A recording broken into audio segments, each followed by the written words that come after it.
Hey, I'm your host, Jen Wheeler, and this is the Healthy Her podcast. I'm a teacher, author, and foodie who went from being addicted to sugar, skipping meals, and struggling to get in control of my eating, to someone who is 10 kilos down, eats all the yummy foods without restriction, and is finally in control of my hunger. I'm obsessed with helping other health-conscious women ditch the confusion and overwhelm so they can cultivate healthy eating habits and truly thrive. The Healthy Her podcast was created to give you real talk about healthy eating, as well as easy, actionable tips that fit seamlessly into your busy lifestyle. I'm not just your host. Think of me as your healthy eating hype gal, your personal cheerleader as we chat all things healthy eating, weight loss, and mindset mastery, so you can become the healthiest, happiest version of you. So if you're ready to ditch the guilt, reclaim your confidence, and unlock the very best version of you, then you're in the right place. So let's get started.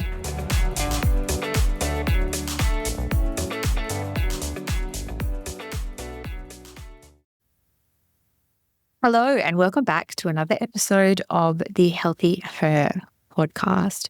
I hope that no matter the time of day that you're listening to this, that life has been kind to you lately, that you are putting aside some time to show up for yourself, to take care of your wellness, to eat healthy, to nourish your body, and that you are working on becoming the healthiest and happiest version of you. In today's episode, we are going to be talking about all things sleep. So the title of today's episode is your sleep sabotaging your weight loss? The truth about sleep and your healthy eating habits. Now, one of my main goals with this podcast is to really have the conversations with you about food, about nutrition, about exercise, the conversations that I wish someone had with me when I started, because I know that as women, we have this sort of default pattern to when we can't stick with our calories, or we can't eat healthy, or we can't get to our gym class, or we're not exercising, all those kind of things. We have this default pattern of, well, I'm a failure. There must be something wrong with me. She can do it. Like, why can't I do it? It's all my fault. And we sort of just default into this self-doubt and this self-sabotaging behavior, when often there's a reason, like a really, really simple reason as to why you have been unable to do that thing. So that's why I really want to open up these conversations. And today's conversation is all about sleep and your healthy eating habits. Now, in the wellness space, so, you'll hear the big words like weight loss and calorie deficit and eat more protein and all of those kind of things. But sleep is one of those things that we don't really talk about. It's sort of fluffed around, I guess you could say. And it's like, well, you need to get enough sleep, and how much is a good amount of sleep, and you should always go to bed early and all of those kind of things. But as women, I truly don't believe that we understand the impact that sleep has on our food and the direct correlation between the two. So I really want to have that conversation with you today. So instead of you having to think, I'm a failure and I can't do this, and why is this not working, and like my efforts aren't paying off and all of those kind of things, you can go, this is happening because I'm doing this thing. And you can make that direct correlation, because when you can understand why something is happening, it's a whole lot easier to make that change, and you don't go down that self-sabotaging and that self-doubt spiral that we always get stuck into as women. So I want to talk to you about sleep. Now, sleep is the foundation of literally everything. If you are not well rested and you are not sleeping well, you cannot function as a human. Now, I will share with you one of my personal stories, and my daughter never slept. She was just one of these babies that would only ever sleep on me or next to me or in my bed, or she never slept. People were like, oh yeah, your baby, like they'll get a little bit older and they'll start sleeping. No, my daughter just never slept. I think she was probably about 5 when she actually slept through the night for once. And to be honest, I thought she died because she just never sleeps. And it's only in hindsight, now that she's a little bit older and looking back at that moment when I wasn't getting enough sleep, you can't function. When you don't sleep enough, your brain does not work properly. So if you do not get enough sleep and your brain is not working properly, how are you going to then make good food choices?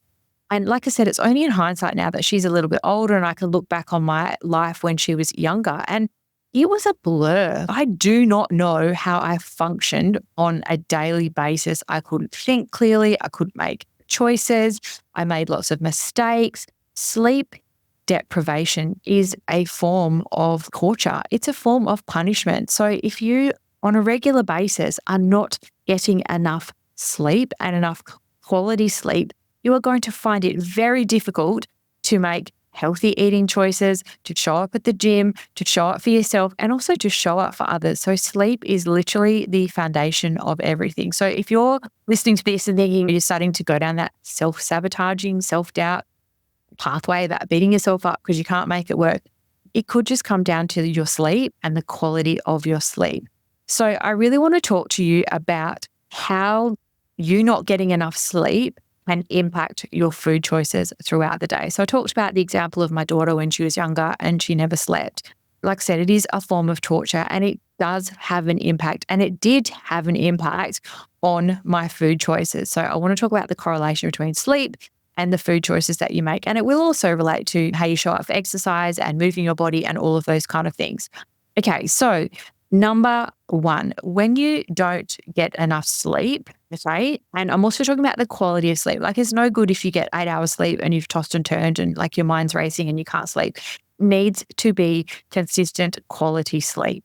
So when that doesn't happen, you can't think clearly. So number one, you just can't think clearly and make smart choices. Like I mentioned, like things are a blur. Like when you're tired, think about it. Like, and I mean, even to probably the most easiest thing that you can relate it to is think about when you've had a night out.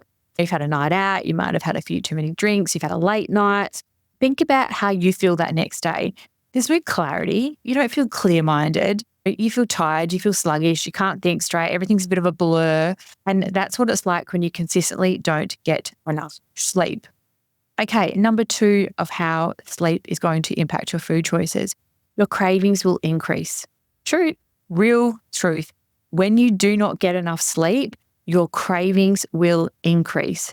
So it's just human nature. When we are tired, when we are exhausted, we don't think clearly. And when you are having a craving, you're just looking for a quick hit.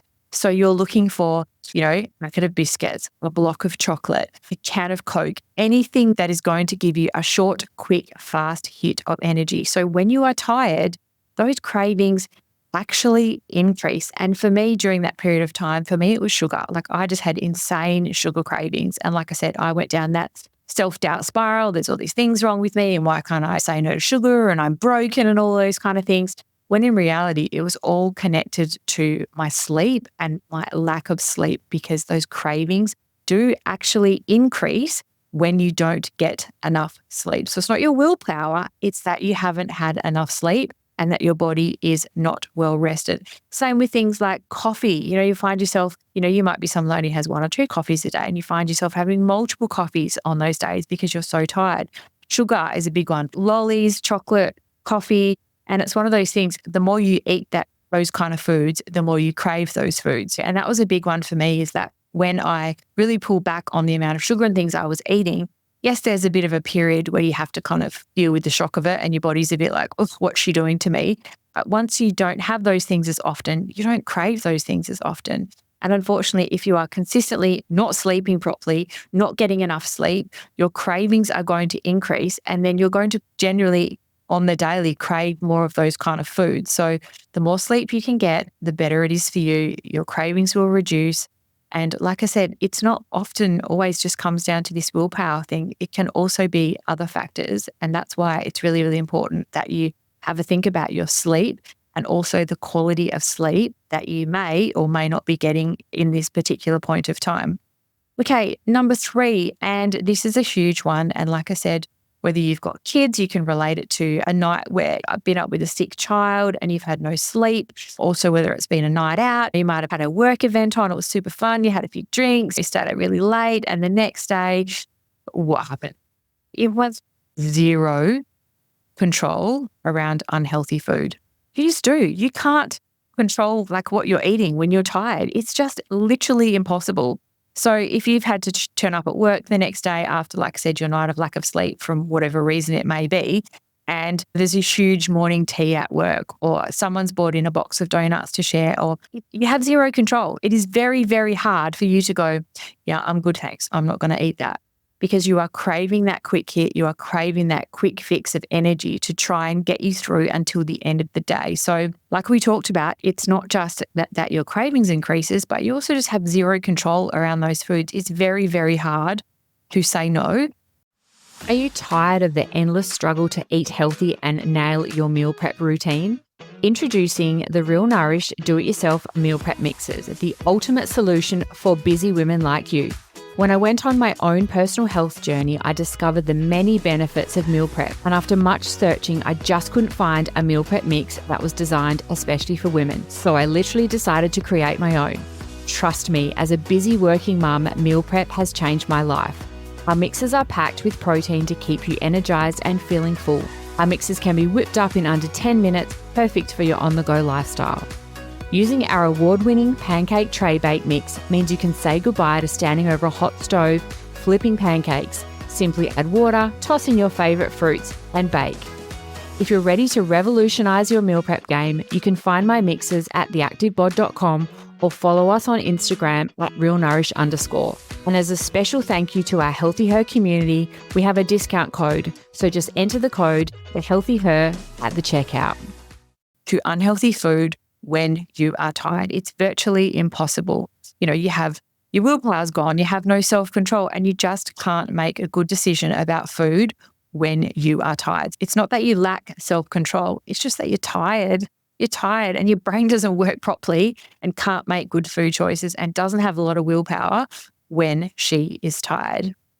Okay, number 4, hormone imbalances. So sleep can actually disrupt your hormones that regulate your appetite. So your hunger hormones increase when you are sleep deprived and increases your cravings. So there are so many things that get thrown off when we don't have a good night's sleep. It's just human nature. So sleep impacts your food choices in so many ways. So like I said, can't think clearly, your cravings increase, you eat more, you crave more, you have zero self-control, you can't make good decisions, you have no willpower, you can also affect your hormone, you can have hormone imbalances. And number 5, and I know that you'll be able to relate to this one, when you are tired, you have increased stress levels. This is whether you are a stay-at-home mum, whether you are working in a corporate job, whether you're working in an office, in a school, whatever you are doing, when you are tired, your stress levels increase because lack of sleep raises your cortisol or your stress hormones. So when you are stressed, that can often trigger that kind of emotional eating. When you're tired and you're stressed, what do you want to do? You want to sit on the couch, you want to comfort yourself, and you want to eat. And when you are tired, you feel more stressed. Like you think about it. When you rock up at work and you're super tired and you've had a bad night and you've been up with your kids and all that kind of stuff and you've got to show up for work the next day, every single little thing irritates you. Every person, everything. Someone speaks to you and they're normally someone that you get along with quite well and they will start to annoy the crap out of you because you haven't had any sleep. So lack of sleep can increase your stress levels. And we don't want that because when we're stressed, we emotional eat, we can't make good food choices. Okay. And I know that in this episode, we've really talked about how sleep can affect the food choices that you make. But I think it's also important that we talk about how sleep can affect our want to actually go and move our body. So whether that's your Pilates class, whether that's showing up for the gym, whether that's taking a dog for a walk, whether that's doing a YouTube workout at home. When you are sleep deprived and you don't get enough quality sleep, there is a decrease in movement because who wants to move when they're tired? And I remember many times, because if you haven't listened to our very first episode of the Healthy Her podcast, I share with you my Healthy Her story. And this whole journey started for me, and I used to do workouts at home while my baby slept at home. And I remember some of those days I was so sleep deprived. I'm like, how am I going to do this? And again, it comes down to that mindset thing. And obviously you feel better after you're doing it, but you've really, when you're tired, you really have to battle that inner mean girl that's just going, ugh, just go and sit on the couch or just rest or do whatever, or you'll fix it later or you'll start again tomorrow or next week. And it is really hard to get up and move your body. Sleep affects everything. Like, I hope that if you take one thing from this episode, that it's not always the situation that you think it is when it comes to why you can't eat healthy consistently. Often there are other factors at play, and a huge one of them is how much sleep you get and the quality of sleep that you get. Now, people will say, oh, but how much is the right amount of sleep and how much sleep should I be getting? And I personally think that everyone is different. I am someone that don't talk to me if I haven't had like a good solid 8 hours sleep. Like, I am someone that needs sleep. Whereas I know other people that can quite function really well on like 6 hours of quality sleep. And I do believe everyone is kind of different. So it's about finding an amount of sleep that works for you and where you know that you can function at your very best on that amount of sleep. So I am going to do a whole nother episode about how you can actually improve your sleep and things that I do to have like a solid nighttime routine so I can sleep really well. So my mind isn't racing. I can actually switch off. And because, like I did mention, it's not just about the hours of your sleep. It is no good if you go to sleep and you are just tossing and turning and all of those kind of things.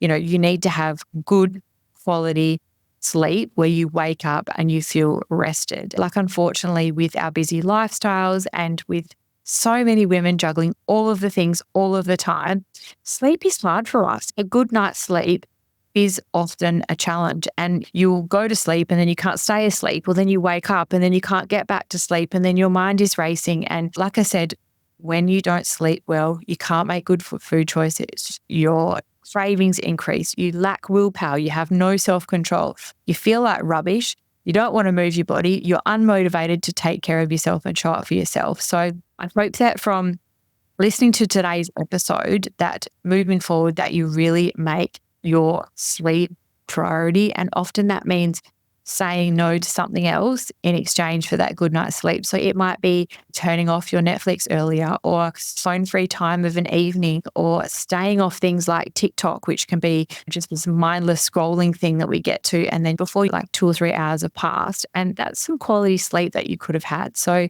just really, really want to make sure that you think about this next time you're going to stay up late or watch that extra episode on Netflix, and to really, really make getting enough sleep a priority. And I promise you, like, when you do, you will be in such a better place to make smart, healthy, like food choices that you're in control of, and you won't feel so out of control around food. Because when you're tired, like I said, when I didn't sleep for 5 years and I just couldn't make healthy food choices. So make sure that you are prioritizing sleep, that you are going to bed early enough, that you are getting enough sleep.